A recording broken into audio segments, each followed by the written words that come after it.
What is up, YouTube? HPJ here, and today is the release of the TCG's Forbidden Limited list, which I know a lot of people are very excited about because the TCG is it's weird when it's Forbidden Limited list on it. You get all these prediction videos, and then you get all these people who just can't, just uh and you know what? We finally have the official list right here. So no more lies, no more speculations, no more prediction videos. It is all one flat line. Here it is. And I'm going to go through today's video to give you my opinion on the Forbidden Limited list. So I will leave a link to it in the description box below, so if you guys want a full version of it, you can.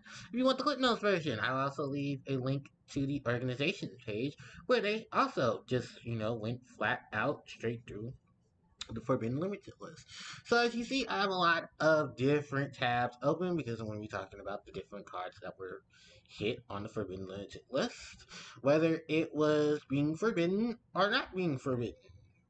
There are a lot of cards coming back that a lot of people are very happy about, some that are not, and cards that people still want to talk about not being off the list in some way or fashion. So, with that said and done, why don't we go ahead and we take a look. So, for the newly forbidden, we have Guard Dragon LP and Zodiac Trident. For the newly limited, we have Missile Ceresaurus, Performer Pal, Skull Crobat Joker, Striker Dragon. We have Salaman Great, Mirage Stalio, and Sky Striker Mobilize Engage. For the newly semi-limited, we have only one card going, and that is Double Iris Magician. And then, no longer limited, is the Symbol of Heritage. With the new Forbidden Limited list out, of course, it is time to talk about the different pieces. So the first piece I'm going to talk about, of course, is one of the Forbidden cards and one of the Limited cards, and that is Guard Dragon LP and Striker Dragon. These are two pieces that were part of the Dragon Link archetype. And Dragon Link itself is a very modern day version of Dragons, where it takes a lot of cards, puts them all together, they're a dragon, and it drops a board of unstoppable stuff. Being is how it is. This deck had to be hit somewhere, some form, because it was just too overpowering. You've seen it too many times.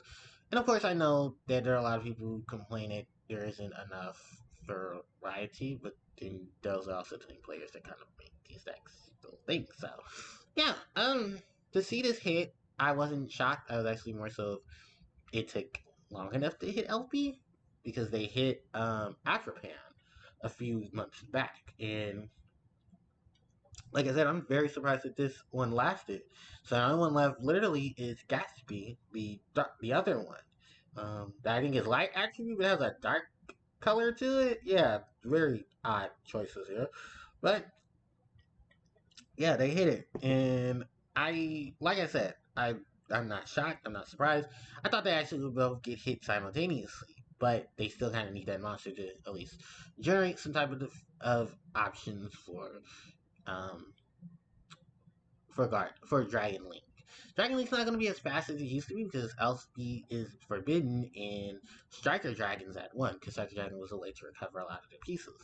So, with that being said, I think this was them, Konami, TCG hitting the cards in retrospective too. Do I think dragons are going to be dead for this? No, because it's dragons. It's one of it. Look, it's a Japanese franchise that's coming to the TC. That's coming to international, and it's gonna have all its pieces together, and they're gonna find ways to take advantage of those pieces. And this just happens to be the thing, because dragons don't die in video games or in card games. They just get more and more support. And trust me, with a lot of the future support coming, I think this is actually a good hit. Now, let's talk about the Beast family, because we're going to talk about Zodiac Trident. Trident getting hit was kind of their way of saying they're tired of Zodiac doing stuff again. And can we blame them? Not really. I'm actually quite happy that Tri Brigade didn't get hit, but I know in the future Tri Brigade will get hit. And the reason why I'm saying that is because Tri Brigade combines Beast, Beast Warrior, and Winged Beast. Three kind of lackluster archetypes when it comes to a lot of things that you've seen in terms of meta. when you're not looking in terms of meta, a lot of people love Beast, Beast Warrior, Wicked Beast type decks. And, straying away from that, I think the only other one that I can legitimately say does still need its time to shine is Reptile. Because Reptile, on its own, nothing, nothing. And it sucks because Reptiles have a ton of cards. They have their own burial. They have all these really cool boss monsters. Um, they did just receive a really cool boss monster, actually, in the forms of and I don't like their OCG name. I mean, TCG name. I like their OCG name. The Abyssal archetype. I will call them the Abyssal because I don't the the Ubali. So God, TCG, just quit messing up names. Just leave it where it was. If it's not religious based, just leave it where it is. Like you don't have this monster's already named. So yeah, that's the thing. And Dryden getting hit doesn't surprise me, doesn't shock me.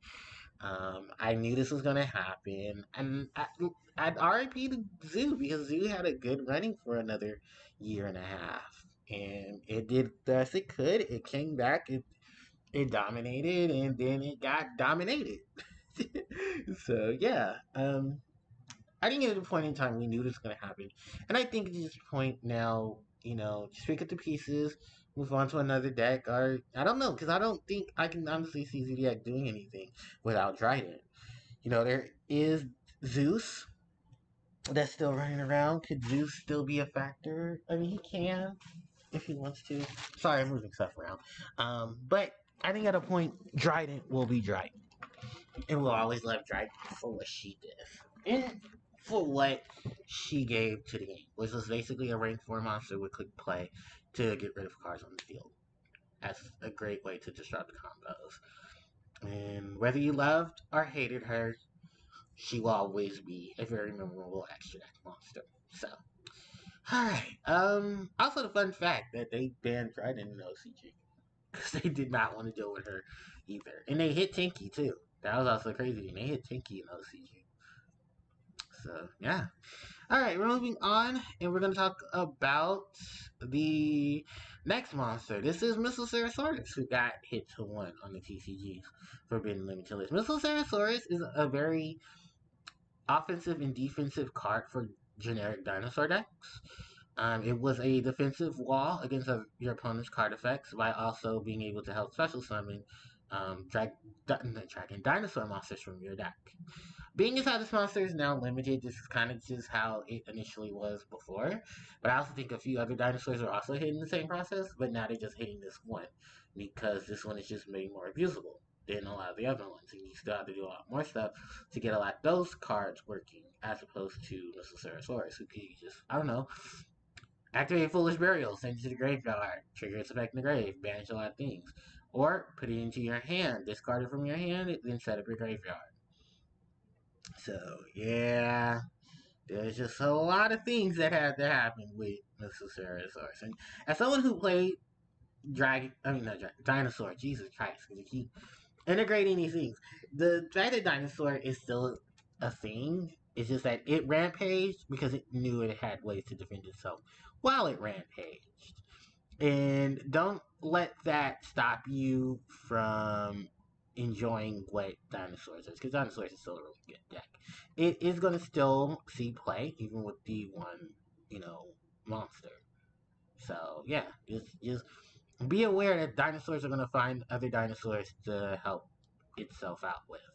And do not let the one Missile hurt you, because I'm sure there's going to be ways to play around with that. Alright, we're going to go into a double. We're going to go into the only semi-limited card change and the return of Skullcrobat Joker. Skullcrobat Joker going to 1, while Double Irish Magician is going to 2, joining Malicious as the only 2 cards in the TCG that are affected by the semi-limited section. Now, when I look at the semi-limited section, my overall thoughts of the semi-limited is this. You're semi-limited not because you're powerful or anything. It's just that if you're at 1, you're not as useful, as opposed to a lot of things.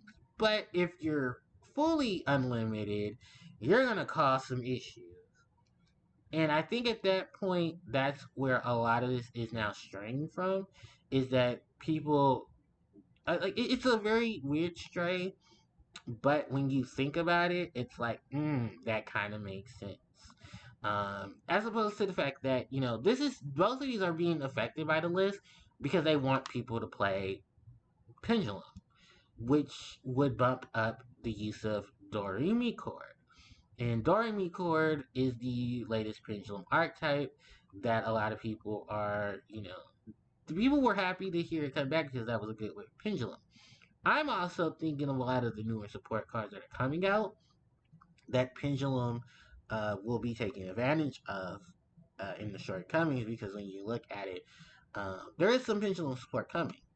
We all know this. And honestly, looking at it,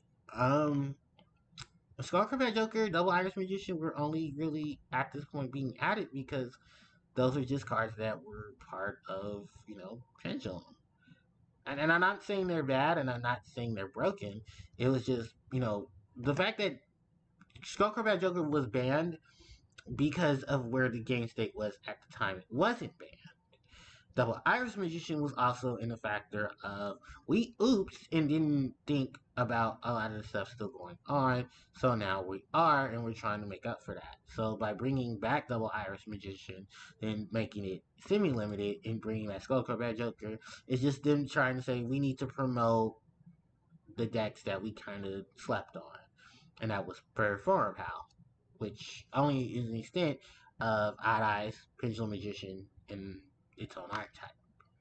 So even if that's the case, I really don't have nothing negative to say about Skull Combat Joker because I actually did play Performer Battle, and I was more started playing Pepe till we milked the tit dry, and then once the milk was dried out, that was it. And I didn't even go into looking for Pendulum support for Double Iris Magicians and stuff like that because at that point they'd already changed the game mechanic, so there was no need to really focus on it. If you are going to be going back to Pendulum and you want to spark out the Pendulum, my recommendations are pick up some of the Doremi Chord cards because they're still kind of really cheap right now before all of this. If not, get them as soon as you possibly can. I know a lot of us have Skull Combat Jokers laying around because we have multiple cousin decks that we played with the multiples. And yeah, I don't have anything negative to say about either of these. It's just that I thought it was really odd that now they're coming back. But then I also looked at the factors of, oh yeah, they were part of that really good deck years ago, and that it's only watered down because they hit the mechanics to where they weren't as broken as they were, but they still survived, and a lot of Pendulum decks can still thrive even now. Are we done? I think we're done. Alright, moving over. Salamangreat Mirage Stalio coming back to the Yu-Gi-Oh game after being forbidden for a good period of time. Mirage Stalio was just another extender for Salamangreat. Salamangreat is not a bad deck. Salamangreat was, to me, in my opinion, is the modern age variant of what is that archetype? Blackwings. It's the modern age setup for Blackwings. You had all these really powerful, cool looking cards. Everybody loved them. You had, different sets and stuff supporting them. And the great thing about looking at Salamangreat was that Salamangreat had basically sets around it and a structure deck. And literally the bump of the structure deck wasn't because of them. It was actually because of the hand trap that got reprinted in that structure deck that everybody was searching for. And that was, the reprint of Ash Blossom, which no one expected her to come common. And no one expected the TCG to get her. And they took out a lot of plethora from the OCG version to just put her in, which I still think to this day, TCG, just leave the structure decks alone. There's nothing wrong with structure decks, leave them alone. Like, they could have just stood by themselves where they were in the OCG. Like, there was no need for that. So I think it was just some minor cards too, like Bonfire Colossus.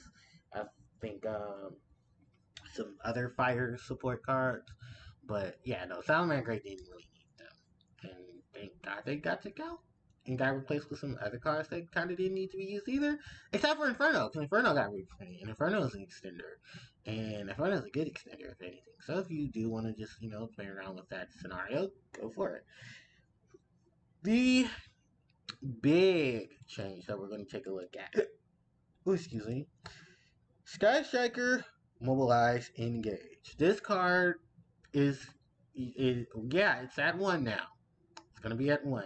People are very excited about seeing this card at 1 because of the fact that it is predominantly one of the main core pieces to why Sky Striker was such a devastating force to be reckoned with. And I think at this point now, we're questioning, will they ever bump this card back up? How long this card will stay unbanned? And will they follow like the OCG and will, in the next list, will they bump this to 2 and hit Kagari to 2? Because the issue that this card did wasn't its main effect, which is the search for Sky Striker cards. It's its optional effect of you being able to draw a card if you have 3 or more spells in your graveyard. And because of how easy it was to just flood the graveyard with Sky Striker, thanks to Sky Striker, and just the multiple cards you can easily flood your graveyard with that are spells, this is part of the reason why this card ended up getting hit, was because of how splashable it was and how utilized it was for its abilities, which generic draw power on top of the ability to search for Sky Striker cards. Now, in terms of its searching, you could get Widow Anchor, you could get Hornet Drone, you could go get, just the very minimum lineup of cards for Sky Striker. Even their own main deck monsters, which even at that point, you have Ray and now you have Rose. So you have 2 main deck monsters, you have a plethora of spells and spell cards, and you have a variety of extra deck monsters that can also utilize it as well. Being as weird is, I do think at a point where this card could potentially go up to 2, but I would not hold my breath to that or hold me accountable for that because I don't think it would reach 2 at any time to match the LCG unless other cards got hit in conjunction. Which, remember, this was only really used in Origin because they were trying to just, people were speeding up the process with this archetype to use those cards to speed up its, the use of other cards. Primarily Hornet Drone because that was just a free token, and we know how Konami is about token cards. Where a good majority of the Forbidden Limited list right now is, token cards. And people should be happy that Hornet Drone and Scapegoat did not get banned. Or a variety of other cards that did not get banned either. Alright, and now we move on to the last card from the Forbidden Limited list that got exchanged, and that's the Symbols of Heritage. Now, this is a very old Yu-Gi-Oh card. This card came out in Shadows of Destiny. This card, no, Shadows of Infinity. I'm sorry. Wait, yeah, Shadows of Infinity, right? Yeah, Shadows of Infinity. SOI. And here's the thing about Shadows of Infinity. And here's the thing about Symbols of Heritage. Symbols of Heritage is only really used for decks that have multiple monsters in this archetype that share the same name. Being as how that would sound a little strange, why was this card ever hit? Well, here's a history lesson. The Lauren Tiger Prince of the Ice Barrier did not originally have the effect it had attached to it. Its effect allowed it to be used multiple times, and in conjunction, there was, of course, Trishula, Dragon of the Ice Barrier. Now, why am I pointing out Trishula? Well, here's the thing. A couple of years back, there was a deck built around massive summoning of water monsters. This included the Forbidden card, Fishwater Blaster, a couple of other here and there cards, like Pot Avarice was used, and so many different things. And the reason why Symbols of Heritage got hit heavy was because it promoted that deck. And this was right before Mermail came out in the TCG, actually. This was right before Abyss Rising came out. It was way before Abyss Rising came out. And they hit this deck because it was just basically hand destruction spam with thanks to Trishula, Dragon Ice Barrier.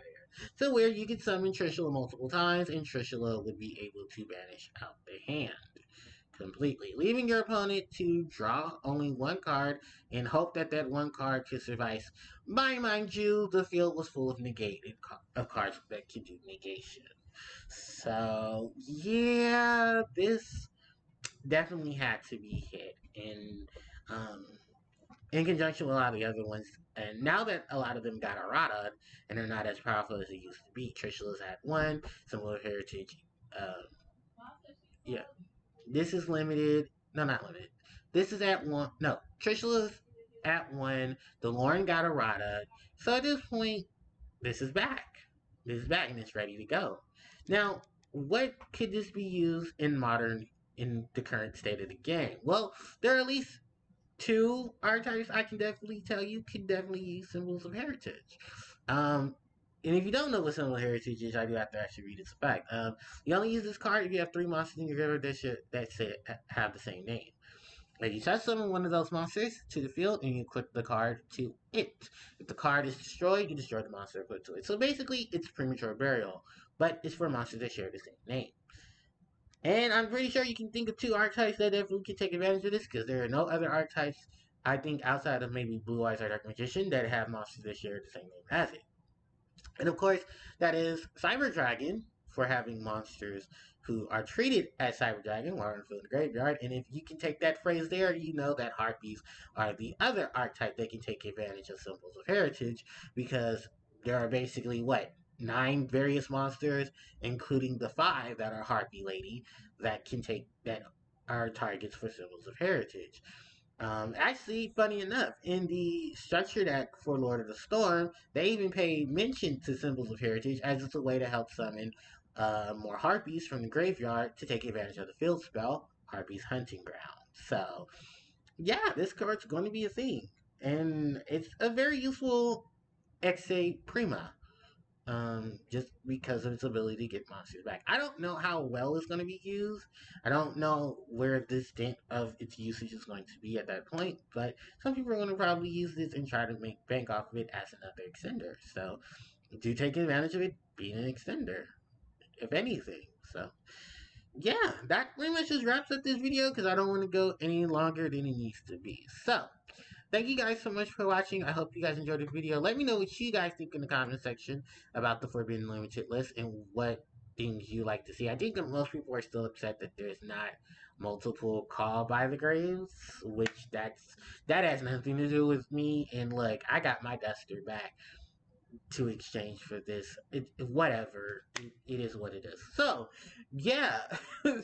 And I am still a little worried about Tri Brigade because that's gonna be next on the chopping block. I'm gonna hate that. But yeah, let me know what you guys think in the comment section below. Don't forget to like, comment, share, and subscribe. Hit the notification bell so you guys can be informed of when I do upload more content.